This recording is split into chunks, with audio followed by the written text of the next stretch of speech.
Does the city and the county have some type of cooperative, whether it be in writing or word of mouth, to if they need something, not to disenfranchise the other cities of the county? Right. Are they like the favorite, I guess, of the county, or do the other municipalities get the same attention as San Antonio does? So we have interlocal agreements with some of the municipalities that exist here, but there is a regular meeting that happens, I think quarterly, between all the municipalities and the county to talk about concerns. Okay. That they have regarding what they're funding, what they need. Some of it is... So they do have a voice. Oh, yeah, they have a voice, As opposed to just Big Brother San Antonio. Right, and I had a lot of conversations with those folks when it came to my idea about merging Metro Health with UHS, because what happens is, look, bottom line, folks, and you got to pay attention to this, a majority of the growth in this area is occurring outside the city limits of San Antonio because of non-annexation passed by the legislature. So where's the growth occurring? In the county, up to the county line. Some unincorporated areas as well. Yeah, and that includes unincorporated areas. So when I look at what is jurisdictions outside the county line as well as municipalities, are they getting their fair share? I would tell you they're not. Yeah, so I think that's where a county judge can come into play regarding, we need our fair share. And a lot of that, and I've talked about this, and this is hard, we look at city public service. It is a municipally owned, meaning it's San Antonio owned municipality. However, a third of their revenue comes from outside the city of San Antonio, from the county and from municipalities. Why do we not have a voice on that board? Especially when we look at the big freeze that happened, rates that are out of control regarding paying for the big freeze and what CPS paid for. The county needs a seat at the table. I'm not asking at this point that the county derive any revenue from that, but we need a voice. We need an ex officio seat at the table at CPS Energy. And I think there needs to be a municipality representative on the board of CPS too, weighing into conversations, because it's that important. It seems so logical to me, but we get very territorial, right, about how we do things. But I just think we have to think differently, especially as this community grows, about how we address needs in this community. Yes, the big freeze that we had that one time, and I guess that had something to do with ERCOT or the shutting down or the grid. The grid, yes. In Texas, we can boastfully say we have our own grid for emergencies, but that grid failed us during that big winter, and 6 people died in Bexar County. I don't know how many in San Antonio as a direct result of that freeze. So hopefully that never happens again, and hopefully we can be proactive. I don't know if that was a city issue or if it was a county issue or a combination of both. I certainly hope that there is no loss of life due to that ever again. But let's hope we get through the summer without any problems, because now we're facing a different dynamic associated with a heat wave versus it being the big chill that we have. But Randolph, it's a great conversation to be able to have. When we talk about being energy independent, that's a whole different conversation about drill now and what we're doing regarding taking care of our people here, not just in San Antonio, Bexar County, but across the country. So, yes. Trish, also on that, there's going to be such a great explosion and increase in electricity demand as technology expands its interaction with everything around us. Our electrical demand is going to increase dramatically. And we need to look at alternate sources other than the wind and the sun and oil. I'm reading a lot of material right now, and I think it's time for us to reconsider the concept of having a nice nuclear power plant somewhere in Bexar County, or certainly close to us, because that is one of the most densest forms of energy that can produce the greatest amount of electricity at the lowest cost. So it's an interesting conversation, Jeff, because when I ran for mayor, we had the opportunity, South Texas Nuclear Project, to acquire a greater interest in STNP regarding nuclear power. To your point, yes, it's a very reliable form of energy, which we have to have base power. Wind and solar are great, but that's not base power. The other opportunity associated with nuclear is the carbon footprint is zero. Absolutely. So You're absolutely right. that's an important point. And so I was advocating for us, the city, taking a bigger stake in STNP, but obviously I did not get my way associated with that. But I saw the need for it even back then and what we could do. So It's going to increase even more. yeah, now. I mean, people get very scared about nuclear energy and they look at Chernobyl and meltdowns and what we do there. But there's a lot of intense security around nuclear and where that occurs. So I agree with you. Look, we have to have a base power conversation and with that, because we're never, ever going to be able to meet the demand that we have regarding electricity without base power. It doesn't mean we don't have, ancillary opportunities associated with wind turbines and solar and all of that. But base power is where it's at. I agree. Mm-hmm. And that has been a very important issue as far as it comes down from the federal level and it trickles on down to the states and then it trickles into the county and then into the city.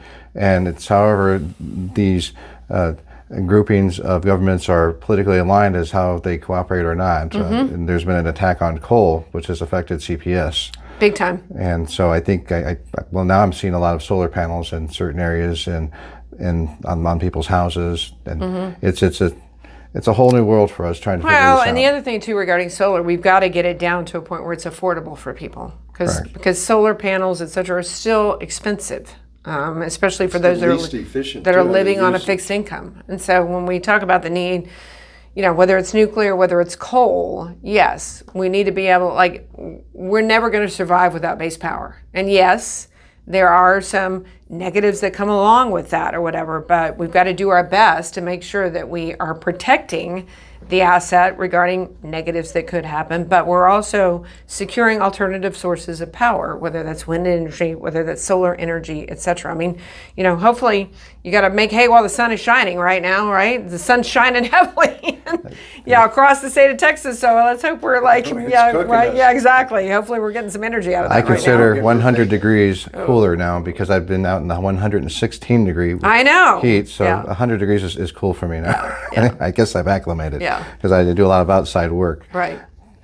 But now let's move on to your relationship with the Bexar County Sheriff's Department. I heard that there was some issues with overtime. Personally, I've done a FOIA request on it to find out how much money is being spent. It took a couple months to get the information, but I finally got it. And is there, with all due respect to the sheriff, he is an elected official, and the Constitution of Texas requires him and prescribes him to carry out the duties to take care of his jail in an efficient manner. And that's a direct quote from the Texas Constitution. Does the county have some type of cooperative oversight on that?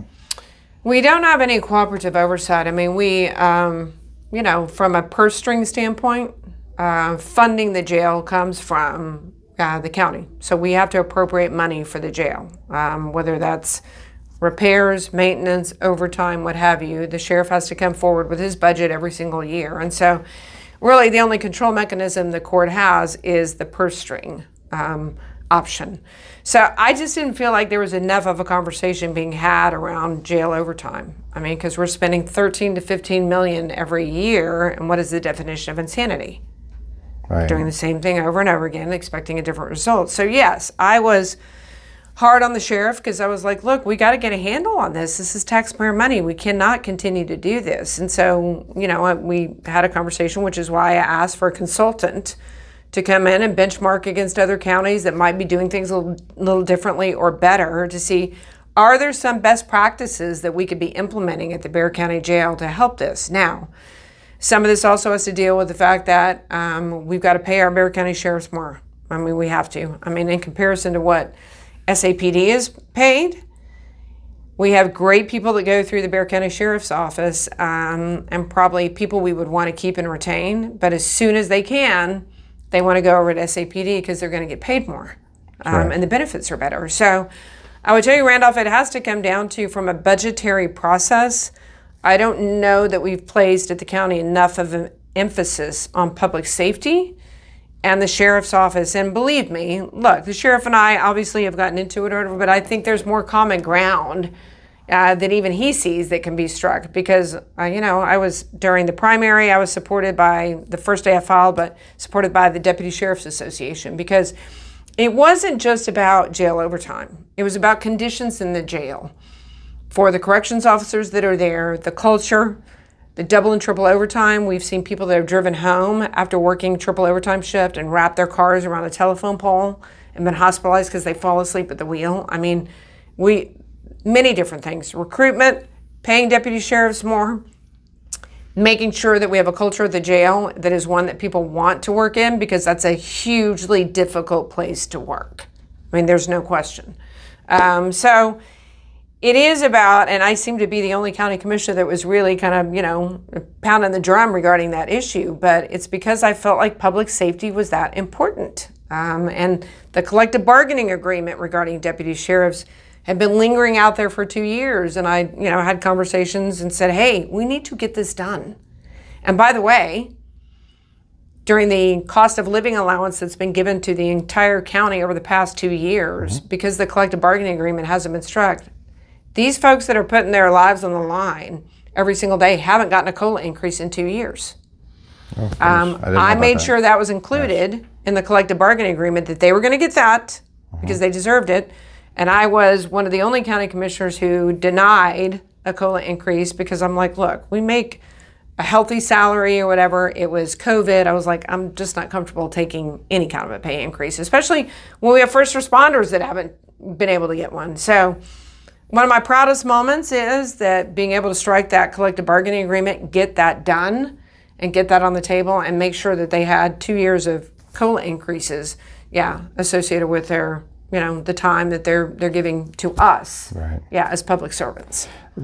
So these officers, whether they be detention officers or patrol deputies, Right. put their lives on the line every day to protect us, whether it be to manage the jail in an efficient manner as prescribed by the Texas Constitution, Right. or whether it be through the Commissioners Court to administer their authority as commissioners prescribed by the state to be run also in an efficient manner. Right. The Texas Constitution mentions efficient many times in many different areas. Thank you.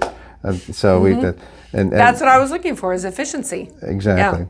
So you told me earlier that it was the County Commissioners Court that actually did the first consultancy. Yeah, so, one of the ideas that I had regarding getting a handle on the overtime problem, and really kind of just taking stock at pay and what deputy sheriffs were being paid, and looking at the rest of Texas, was that we bring in a consultant, independent consultant, to take stock, and offer up some recommendations. And so we had a vetting process. We talked to 3 different firms associated with that, got not only their credentials, but references associated with their work. And so then we put it on the agenda, and we were prepared to bring it forward to court. And I did have the votes to make it happen when the sheriff decided, oh, wait a minute. I was just at a conference. I want my own consultant who's brought into it. And I wasn't, I'll be honest with you, I mean, as somebody, we shouldn't be duplicating services and spending tax dollars in 2 different means. And I felt like it was unnecessary. I mean, we had a process, vetting process associated with it. And so for the sheriff to suddenly come up with his own consultant, I felt was a little one-upsmanship, kind of, like I've got my own consultant. But my hope is, look, at the end of the day, my hope is, and I think those recommendations are going to be brought to court in August, is that the sheriff's consultant and the court's consultant will work together. They will. That's good. Yeah, That's very to come up with, because if we're going to do that, that's fine, but we need to make sure they're working together to come up with the best possible solutions associated with jail overtime culture, and even the possibility of, look, we're spending a lot of tax dollar money on maintenance of that jail. It was built in the 1980s. So to have dueling consultancies is maybe too many consultant agencies, I would think. Yes. Maybe the Bexar County voters thinking that. Yeah, it is, and I wasn't in favor of it, but I want to make it clear it was our idea and my idea for a consultant. Like, we brought that forth, And the and sheriff it wasn't, simply made a response and to it that. wasn't until the last minute that the sheriff responded to that and said, "Oh, I want my own consultant." So. And in reference to the San Antonio report, there is an article that was put out that the sheriff had brought out a gentleman, I can't remember his name, but he's a CEO of a company called Detain, and you were talking to him, asking him questions. Well, all the commissioners were asking questions, but you were put on the record quoting, I think you asked him about his website, and he responded that he did not have one. And you had said earlier to the sheriff, I believe you were quoted as saying, I am looking for professionalization of the Bexar County Jail.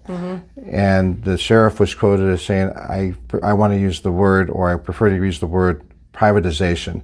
So some are wondering, do you want to privatize the jail? Is it, or did you, when the guy from Detain, the CEO rather, the gentleman from Detain said that he didn't have a website, you asked him, that's what I mean by professionalization. So some were wondering if they thought maybe you thought privatization. So, the sheriff said that. So that word has never come out of my mouth. I've never talked about privatization. What I have talked about, the fact is, from a professional standpoint, I mean, as we, Jeff, you working in the private sector or whatever, when we look at credentials associated with, if we're going to pick a consultant to come in or whatever, you want to be able to do some investigation regarding their capabilities, their references, success, stories that they have associated with their consultancy. But I didn't see any of that because there was nothing to look at. I mean, we just had to kind of like take it and say, oh, I met this gentleman and I'm sure he's great or whatever, but I met him at a conference or whatever and he said he could do the work. I just don't think that's how the county should operate. I mean, it's not about, I profess that I can do this. It's like, what's the background, what is, because one of the harbingers of success is the work that you've done in the past, and I just didn't have the opportunity to be able to look at that or see that. Doesn't mean somebody's not successful at their job, because they don't, but we've got to be able to have that level, like I said, a professionalization associated with the administration of the jail, because it's too important an entity. We have 5,000 beds that are in the jail right now, and when we recruit people to work there, I mean, we've got to make sure that we have good people that are there. We've got to make sure that we have an administrative crew that knows exactly what they're doing, keeping, costs under control. And the other thing is, I want to see data. Right. I mean, data and metrics, are really what, if we needed to appropriate more money, that's fine. But I need to see how we're moving the needle back and forth associated with the data and the metrics associated with overtime, staffing, allocation, what are we doing? I mean, because we ask all of those questions in the private sector. If we looked at an overtime problem, what would we say? Why is this? How do we handle this? What can be done to solve it? No, so that's true. Yeah. And I only asked that question to appease the Bexar County voter who was thinking you might be leaning toward privatization. No. And so that absolutely is not the case. And I don't think I would have the support of the Deputy Sheriff's Association if they felt like I was leaning towards that either. I think they understood I was trying to represent the rank and file who are working in that jail every single day and double and triple overtime shifts, not getting paid enough to be able to do that. I think I was their voice, and I think they understood that. And so never, whether it was a private conversation, no pun intended, or a public conversation, was the word privatization ever mentioned. It was like, we got to make sure that we are handling jail administration in a professional manner. No, it's about bringing it into the 21st century. Exactly. Good business practices, Right. best practices. Right. We've done that. I've seen that taking place in the institutions and the businesses that Right. I've worked with Right. and founded Right. over the last 50 years. Right. And You do that to everybody evolve loves. and You get better. You just keep going so Right. you can get better, be more Right. efficient. Right. And, Pivot, adjust, and provide the services that Exactly. you're charged with providing. Right. Yeah, absolutely. Thank you very Great much. question. Yes, I think it needed some clarification. No, I agree with because, you. I appreciate the opportunity to when address voters it. talk to each other, it cultivates into something maybe it shouldn't Right. blow up into. Right. And so I'm glad we could set the Yeah, record straight me on too. that. Thank you. Thank you for that. So my final question is, what is your message then to the voters of Bexar County who have the power to elect you, and why should they vote for you and not for the Democrat opponent in this case?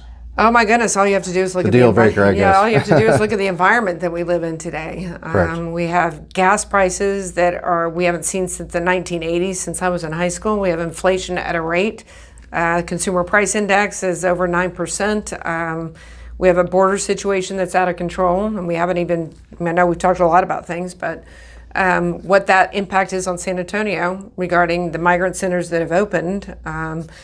what that means for those that don't have sponsors or places to go, they're in this community. And so what is the drain on healthcare and education? And don't get me wrong, there's a lot of compassion. And I talked about a conversation I had with some folks that were from El Salvador that had immigrated to this country legally, who love this country. But we've got to get a handle about comprehensive immigration reform. I feel like San Antonio can be really ground zero for a circulatory process about how people come here legally and get back. And really, what is the bipartisan accord associated with immigration reform? Because what we have today is not acceptable. We can't have the borders as porous as they are right now and not feel like, well, that's just happening down the valley and there's no impact here in San Antonio. No, there's an impact every single day in San Antonio. I mean, go to the airport. I get pictures and I get folks that are texting me about conversations in the airport about what's happening there. What's the strain on resources there? I had a conversation with airport police recently about that. And interestingly enough, he talked about the fact when you have folks that are moving around the city and have really nowhere to go, whether they want to be at the migrant center or whether they don't, because some don't. I mean, they're going to go wherever they want to go. Or do they become soft targets for people that get really upset about this immigration issue? And are their lives in danger associated with that? And I was like, I hadn't even thought about that, associated with the complicated issue that is that. But anyway, when we look at the state of the country and realize, do we think that Bexar County is headed in the right direction? I would tell you, no, I don't think Bexar County is headed in the right direction. I think we've got to have strong leadership. I think it's been a very long time, obviously, since we've had somebody who's a pragmatic business person, who's conservative, a fiscal conservative, and is going to take a look at, how are we spending money, no matter what it is, whether it's a nonprofit, whether it's economic development, and how do we do things bigger, better, but also, most importantly, more efficiently? And how do we continue to make sure that we're championing the taxpayer at every turn? So anyway, I think that's the difference that I bring to the table, and I hope that Bexar County voters will recognize that. And I understand that I will work hard for them every single day. Thank you very much for that. Thank you for coming in. Absolutely, this has been fun. Yeah, I probably talked too much, but this has been a good conversation. Your time to share your views with us. And it's very important for the voters out there to know who you're voting for. Pick carefully. It sets the tone for the future of your life. Vote for Trish DeBerry. Thanks, Thank you very much. Thank you. Thank you, Randolph. And once again, this is the UnCensored Voice. Once again, thank you, Trish. Thank you, Jeff, for sitting in and helping with cultivating this conversation, which is very much needed, so the voters of Bexar County are well educated and know what's going on, and make sure we get our Republicans in office because we're much needed now. So once again, early voting is October the 24th till November the 4th, and then a general election, which a lot of things are on the election ballot right now. So once again, this is the UnCensored Voice with Randolph Pacius, your host.